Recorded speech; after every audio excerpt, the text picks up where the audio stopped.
never wavered. I mean, I knew once we got through the initial wave and settled in and started playing. I mean, Reggie hadn't played football since 2019.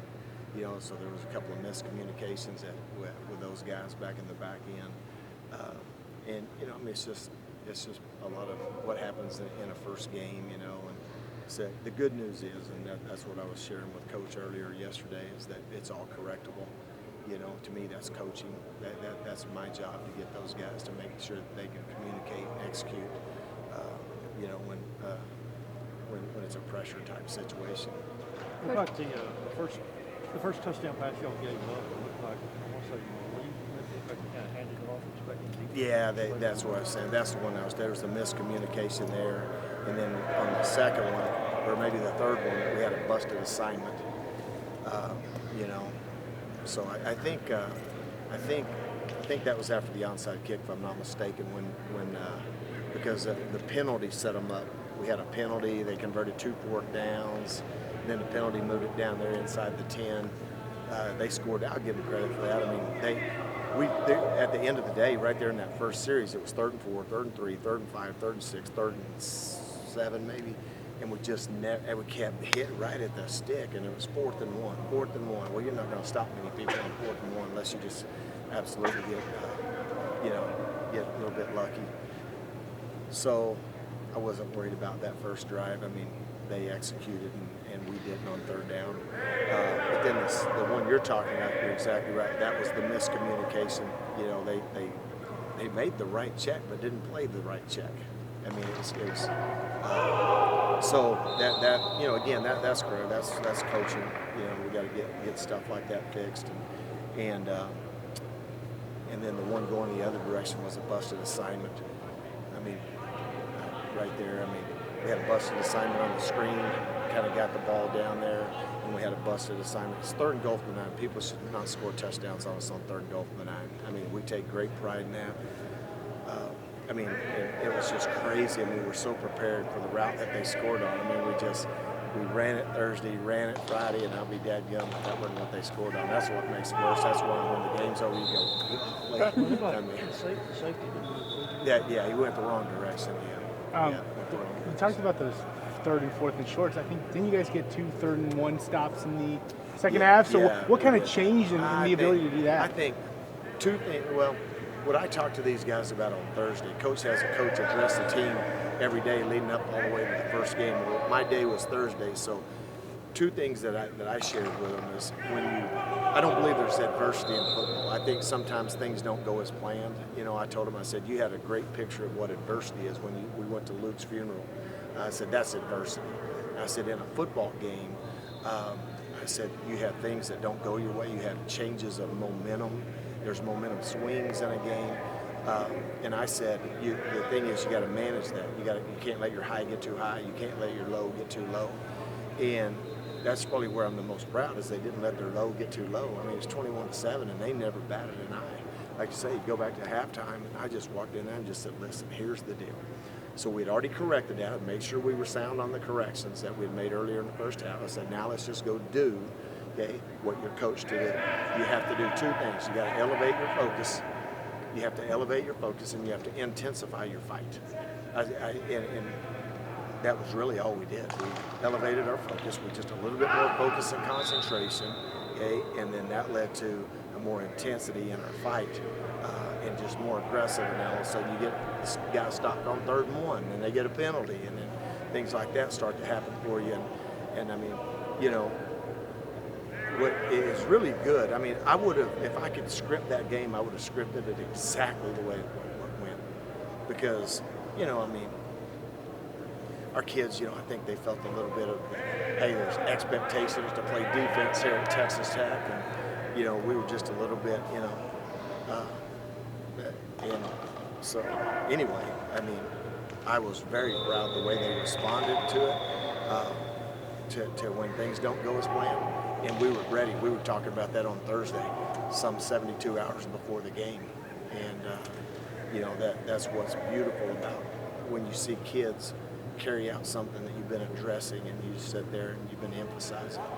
Coach Rico said after the game that the defense has a goal to get 3 turnovers at least a game. You obviously were able to do that. Are there any other tangible goals like that that y'all set for the defense? Yeah, we have what we call a blueprint.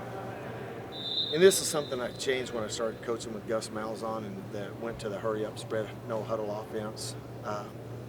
Because in 2006, we were the #1 defense in our conference. We were number 21, I think, in the country. And all of a sudden, coach starts hiring these hurry-up, no-huddle, spread up. Chad Morris, Gus Malzahn, Mike Norvell. And then, then I worked for Dana, and then I worked for with David Yost, then I worked with Sonny. So it's really just all I know now.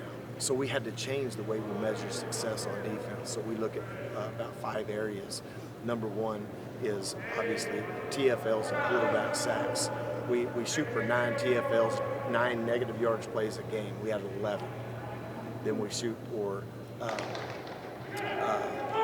3-and-outs and getting off the field on 3rd down 70% of the time. We got off the field 65% of the time. We got off five times on a 3-and-out. So we're just shy on that goal. We shoot for 3 or more takeaways. We had 4, so we won that category. Then we look at explosive plays. We try to limit our opponent to less than 5 yards per play. We held them to 2.2 yards per rush. We held them to 4.6 per pass attempt. So that was somewhere at 3.7, whatever that equates to be. So that was very good, obviously. So that's kind of how I look at it. I look at those at that 5.0 average, and I can know immediately. I look at the takeaways, then I look at the average yards per play, and I can pretty much tell whether or not we won the game just by looking at those 2 things. But if we hit 3 out of those 5 areas, okay, then we're typically going to do okay. What stands out about this Stephen F. Austin offense? Obviously, I'm assuming Gibson is a guy who kind of, when you watch, is a guy who stands out. Yeah, he's explosive. He's a guy that you better make sure you have an understanding where he is. It's very similar last week. To me, it begins with the quarterback, okay, and then we have to win the battle up front. Then it goes you have a couple of tight ends, and then a couple of running backs that one that started this spring that a transfer in from Hawaii that you have to be aware of, obviously, and then they're wide receivers with Gibson and number 11. But really for us, sure we're obviously game planning Stephen F. Austin, but we're continuing just like we did last week. We're focusing on us and trying to get better and trying to become more disciplined and push through a lot of things.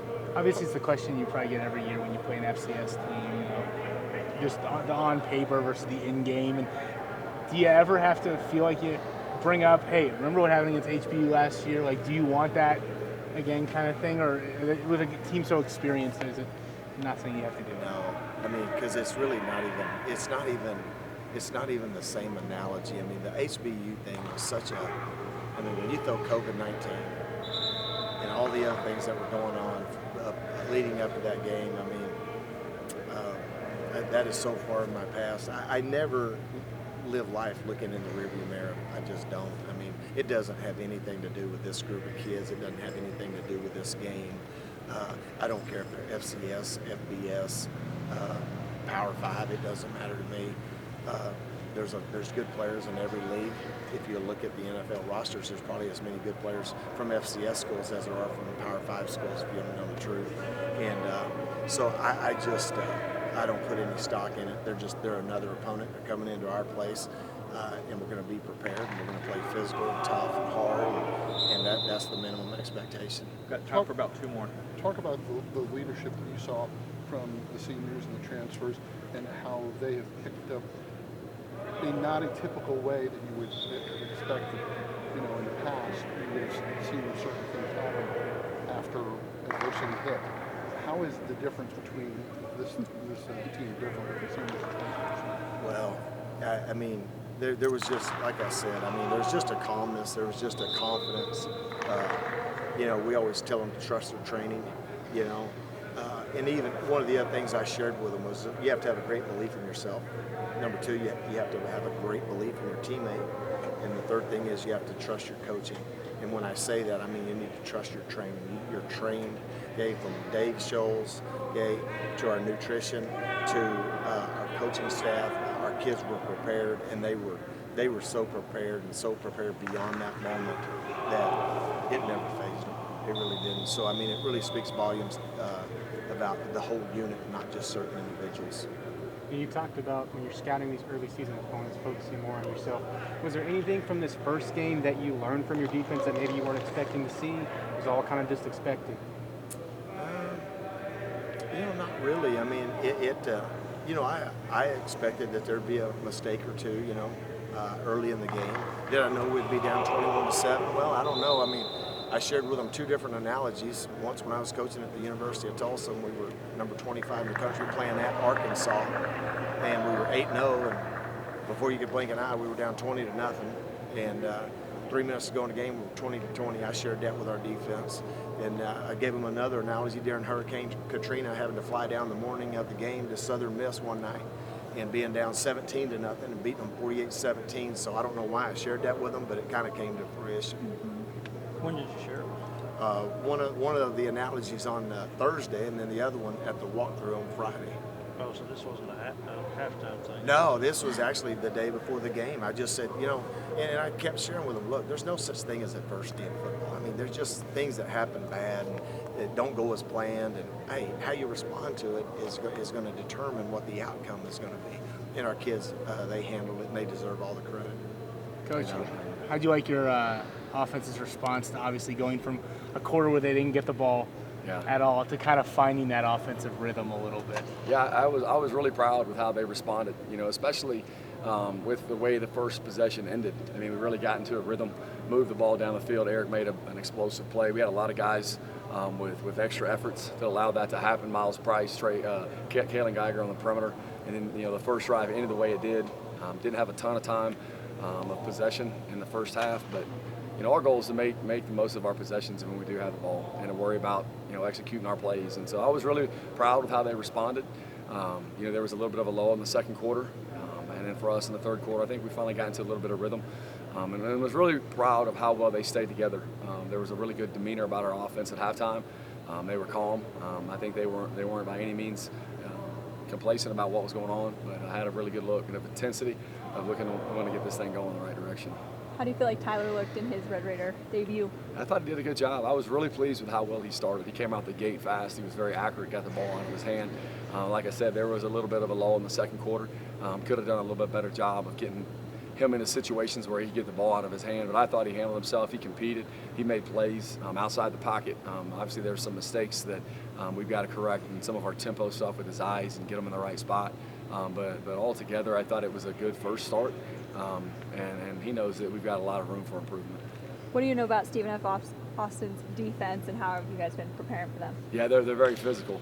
They fly around their guys up front. It's a unique roster makeup, really. The guys that have been there for a long time that are older players are really good players that play hard up front. They have they have guys that transferred in from Baylor. I think 3 guys on the defensive front from Baylor. And then they're young guys that they've recruited. Coach Carthel and his staff have recruited are really good players, and they're playing those guys, so that says something about their belief in them. They give you multiple looks in terms of blitzes. They're not a group that's predictable in terms of what they do coverage-wise by down and distance. And so for us, it's going to be a great challenge. And they're a really good football team. Coach Carthel won a national championship at Texas A&M Commerce. Got a lot of respect for him and his father, and how they run a program. And I've seen how he coaches. I've seen how his coaches prepare. And you can tell a lot by coaches by how they recruit on the road. And they're always turning over every rock to try to find players, and you see that with their roster. Coach, earlier today, Matt talked about the idea that Taj was trying to become a more explosive running back and hit more home runs, which he obviously did on Saturday. How does somebody become more explosive, I guess? Yeah, that's a good question. I mean, a lot of it's development with Coach Scholes and his staff. They do a really good job of training our guys to be explosive and be powerful in the weight room. And they train them to be football players. They don't train them to be weightlifters. They don't train them to be track athletes. They train them to be football players and to play really fast. And obviously to be able to do that too, you have to know what you do, know what you're doing. I think part of that is his natural ability, and part of it, I think he has a really good position coach in Coach Smith that prepares him well. Eric obviously had a big game. What can you say to his and Tyler's chemistry already early on in the season? Yeah, shoot. I mean, I about came down the press box and got after Tyler a few more times for not throwing it to him. They have a lot of chemistry, and it's easy to have chemistry with a guy like that. You put it in the zip code, and he's going to go and make a play on it. And he's had a really good fall camp. Eric has, and they've worked a lot together. And those are the things that, you know, like we said before, all of those things where they work together on their own give you a chance for what happened on Saturday. They give you a chance to do that. And now we just got to do it again on this Saturday, you know. But I think they have a lot of chemistry because they put a lot of time in together off the field. How's a guy go from breaking his arm to having 179 yards like 3 or 4 months later? Yeah, it's, I guess Coach Kruger, man, and the training room, those guys did a good job. And again, I mean, Coach, you got with Drew Kruger, our trainer, Dave Scholes, our strength and conditioning staff, they're on the cutting edge of how do we get this player back based off of what injury he just had. And they really did a lot of it. And then it comes down to the kid's dedication, the kid's responsibility, and how, you know, Eric's mindset that he took on and coming back. How's it going to feel being on the right side of the sideline again this Saturday? It'll be fun. Yeah, it'll be fun. I look forward to being back home in Jones. And, I think, you know, I know we'll have a great crowd, and I want us to play and give them something to be very excited about for 4 quarters. And I think our players are excited about it, and we've got to continue to have great practices really starting tomorrow. What's kind of the next step forward for your offense this week? Are there any specific goals that you set for them or Tyler or any of the guys really? You know, each week the goals really stay the same in terms of what we're looking for on explosive plays, third down percentage, red zone scoring, and particularly touchdowns, and protecting the football. I think you focus on eliminating negative plays. That's really what set us back. And for that, I mean, I think about it in baseball. Like, I watch baseball, I love baseball, and anybody that watches it, follows it, knows that walks and errors cause a team to lose a game. And it's the same in football, penalties and turnovers. And so the drives that we stalled out on, we really inflicted penalties on ourselves early on. We gave up sacks. And sometimes when you give up sacks, the quarterback's giving up sacks. I think 2 of the 3 sacks, the quarterback gave them up. I was going to ask you what you thought of your offensive line play. How'd y'all grade them out? You know, I thought they were probably a B-, because I think they were very physical in the run game, very physical, and they can even take another step in that. And I think something that as a coach you're really proud of is at the end of the game when you have to run the football, to run the clock out, and they know they put 10 guys, 11 guys, 9 guys in the box, and we were able to run the ball. And Tosh hit an explosive play because our guys came off the ball and created space. Obviously, have to pass protect better. We have to pass off twists better in the line game. And I think Houston's a really good defensive front. They're very active. They're very athletic, and they did a nice job in terms of line movement, and then, which is something they hadn't shown previously. And then, like I said, 2 of the 3 sacks, we got to get the ball out of our hand. Who about 2 more? On Taj's last touchdown, who had the key block or blocks from your perspective on that play? Really, I think up front, the center right guard, Berger, Deaton, you know, TJ and Weston on the left side did a great job of creating space. And then Travis Kuntz and Henry Teeter, I mean, they did a great job of cutting off the backside. And really, the blocks that they were able to create the space is very unusual in terms of how they cut those guys off. So that was a great team effort. And Caleb Rogers collapsed down the right side. So, you know, it made it. Taj had really good patience and vision on that. In terms of, you talked about it, the whole line being able to really run block well, but struggle in pass blocking. When they block well in one area but not the other, what's kind of the defining characteristics of what causes something like that to happen? I think part of it, I look at it from the standpoint of, as a coach, how can I put them in a position to be better? And that's changing up the launch point. You know, that's doing some different things up front instead of just staying in the drop back game all the time. You know, they've obviously, you know, technique-wise, you know, Caleb's got to stay square on his pass sets. The right side's got to pass off twist better. TJ's got to anchor down against the bull rush better at left tackle. And those are all things that are correctable and they're capable of. I'm not talking about things that they can't do. You know, and so it's just getting them to do it on a consistent basis and putting them in better positions, you know, and situations where, you know, we're not predictable in terms of the drop back. And then, like I said again, we got to get the ball out whenever, you know, those situations, because there are chances we had opportunities to get the ball out of our hand quick.